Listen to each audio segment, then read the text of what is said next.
Assalamualaikum warahmatullahi wabarakatuh. Hai sahabat para pencari ilmu, terima kasih kalian sudah mengklik video dari kami.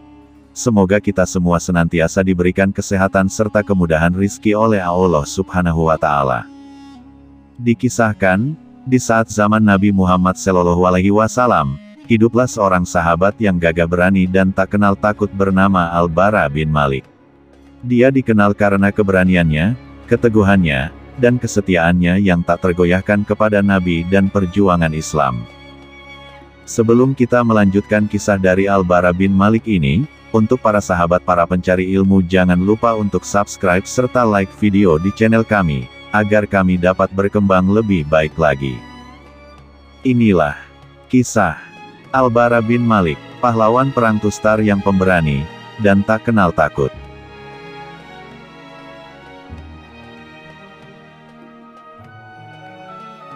Al-Bara bin Malik, bin An-Nadr, bin Damdam, bin Zaid, bin Haram, bin Jundab, bin Amir, bin Ghanem, dari Bani Ghanem bin Adi, bin Najjar berasal dari Bani Khazraj dari Bani Asad. Ia adalah saudara Anas bin Malik dari garis keturunan ayah dan ibunya adalah Ummu Sulaim binti Milhan.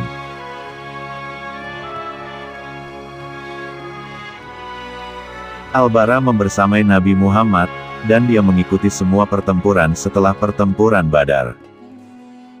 Nabi bersabda, banyak orang yang berambut kusut masai dan berdebu dan hanya memiliki dua pakaian lapuk hingga tidak diperhatikan orang sama sekali. Namun seandainya ia memohon kutukan kepada Allah bagi mereka, pastilah akan diluluskannya. Dan di antara orang-orang itu ialah Al-Bara bin Malik.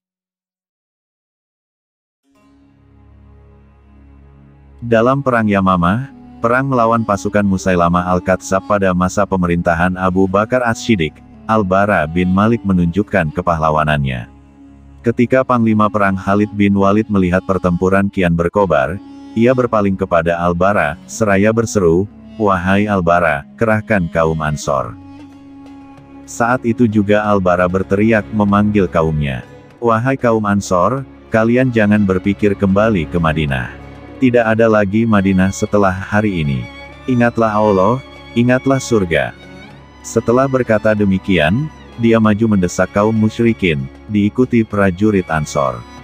Pedangnya berkelebat, menebas musuh-musuh Allah yang datang mendekat.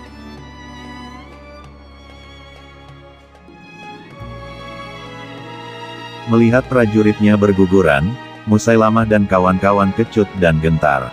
Mereka lari tunggang langgang dan berlindung di sebuah benteng yang terkenal dalam sejarah dengan nama Kebun Maut. Kebun Maut adalah benteng terakhir bagi Musailamah dan pasukannya. Pagarnya tinggi dan kokoh. Sang pendusta dan pengikutnya mengunci gerbang benteng rapat-rapat dari dalam. Dari puncak benteng, mereka menghujani kaum muslimin yang mencoba masuk dengan panah. Menghadapi keadaan yang demikian, kaum muslimin sempat kebingungan. Dalam benak Al-Bara, muncul ide. Ia pun berteriak, "Angkat tubuhku dengan galah dan lindungi dengan perisai dari panah-panah musuh. Lalu lemparkan aku ke dalam benteng musuh. Biarkah aku syahid untuk membukakan pintu, agar kalian bisa menerobos masuk." Begitu mendarat di benteng bagian dalam, ia langsung membuka pintu gerbang. Dan kaum muslimin pun menyerang menerobos masuk. Pedang mereka berkelebat menyambar tubuh dan kepala musuh. Lebih dari 20.000 orang murtad tewas, termasuk pimpinan mereka, Musailamah Al-Kadzdzab. Memang tubuh pahlawan itu mendapat lebih dari 80 tusukan dari pedang-pedang musyrikin, menyebabkannya menderita luka lebih dari 80 lubang, sehingga sebulan sesudah perang berlalu masih juga dideritanya, dan Khalid sendiri ikut merawatnya di waktu itu. Al-Bara bin Malik senantiasa mengharapkan mati syahid yang telah luput pada saat berada di kebun kematian. Peperangan demi peperangan senantiasa beliau ikuti karena rindu untuk mendapatkan citanya yang besar, dan kerinduannya untuk menyusul Nabi yang mulia. Pernah dikisahkan jika pada masa Al-Faruq pernah menulis kepada para gubernur di seluruh wilayah kekuasaannya, jangan menyerahkan pasukan kaum muslimin kepada Al-Bara bin Malik, aku khawatir dia akan mencelakakan mereka karena keberaniannya. Bahkan Umar bin Khattab menjulukinya sebagai seorang yang pemberani, bernyali besar, dan bertekad baja. Dia pernah membunuh 100 orang kafir sendirian dalam laga 1 lawan 1. Belum terhitung dengan yang berhasil dia tumbangkan di medan perang. Al-Bara pulih dari luka-luka pada perang Yamamah. Selanjutnya ia maju lagi bersama pasukan tentara Islam dalam pembebasan negeri Persia. Kala itu, pasukan musuh terdesak dan berlindung di sebuah benteng kokoh dan kuat. Temboknya tinggi besar. Kaum muslimin mengepung benteng tersebut dengan ketat. Dalam keadaan demikian, pasukan Persia menggunakan berbagai cara untuk menaklukkan kaum muslimin. Mereka menggunakan pengait-pengait yang diikatkan ke ujung rantai besi yang dipanaskan. Rantai tersebut mereka lemparkan kepada pasukan muslimin sehingga sebagian dari mereka tersambar pengait panas itu.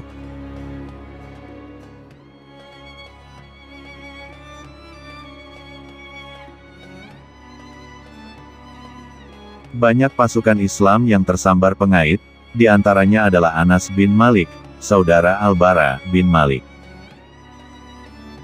Selama beberapa saat, Anas tidak mampu melepaskan diri dari besi panas yang mengaitnya.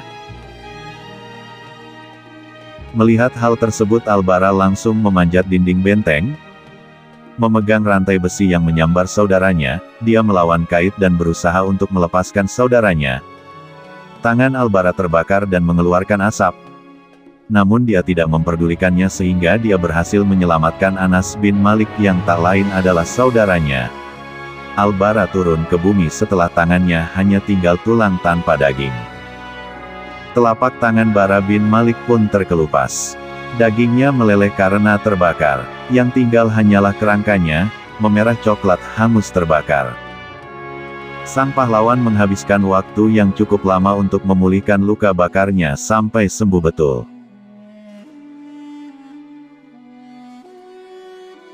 Di perang ini Al-Bara lolos dari maut. Selanjutnya Al-Bara terlibat pada pertempuran Tutsur.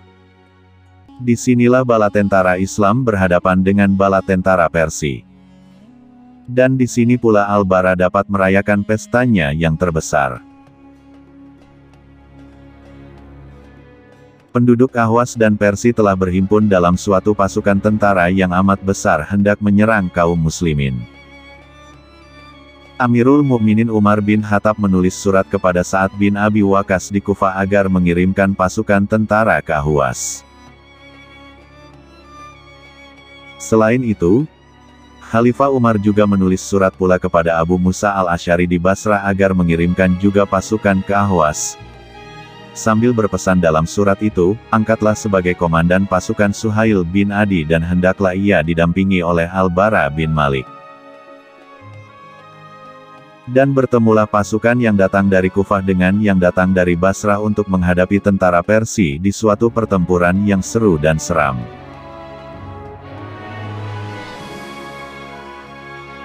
Di kalangan tentara Islam terdapat dua orang bersaudara utama yaitu Anas bin Malik dan Al-Bara bin Malik.